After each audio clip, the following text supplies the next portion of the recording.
আসসালামু আলাইকুম রহমতুল্লাহি ওবারাকাতু। বিপদের বন্ধু, এটা ফ্রন্ট ক্যামেরার কারণে হয়তো লেখাটা কম বুঝতে পারছেন।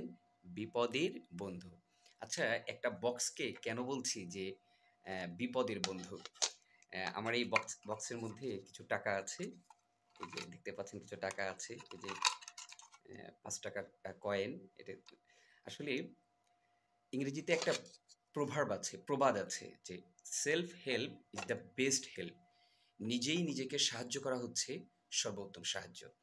সাহায্য করা অর্থাৎ যে আপনি যখন কোনো একটা বিপদে পড়বেন, নিজেই সর্বোচ্চ চেষ্টা করতে হবে নিজেকেই হেল্প করার, এবং ওখান থেকে মুক্ত হওয়া নিজেই চেষ্টা করতে হবে।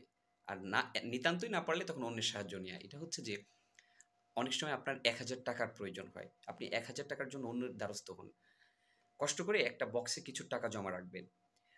যখন টাকার আপনার প্রয়োজন, আপনার বন্ধুর কাছে না চেয়ে, প্রতিবেশীর কাছে না চেয়ে, অন্যের কাছে না চেয়ে, এই বক্সের মধ্য থেকে ১,০০০ টাকা আপনি ধরেন, ১,০০০ টাকা আপনি সাপোজ, এটা অবশ্য ২০ টাকা, আমি যদি ১,০০০ টাকা নোট হতো, যে ১,০০০ টাকা আপনি করবেন, এখান থেকে ঋণ নিবেন।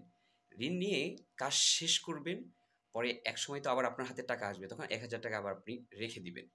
এবার আসি একটু বিস্তারিত।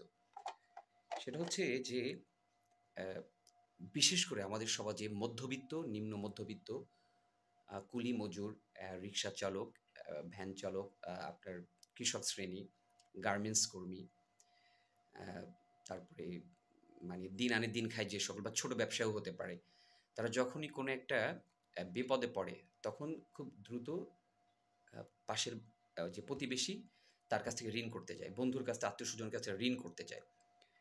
অনেক সময় সরি, আসলে অনেক সময় ঋণ যদি না পায়, তখন তারা একটা চড়া মূল্যে সুদ নিয়ে থাকে, কিস্তি কিস্তি নিয়ে থাকে। এই যে আপনার চড়া সুদে বিভিন্ন জায়গা থেকে, আপনার বিভিন্ন এনজিও থেকে বা ব্যক্তির থেকেও একদম চড়া সুদ দেওয়া লাগে, হ্যাঁ, মানে টাকা লোন নিয়ে থাকে।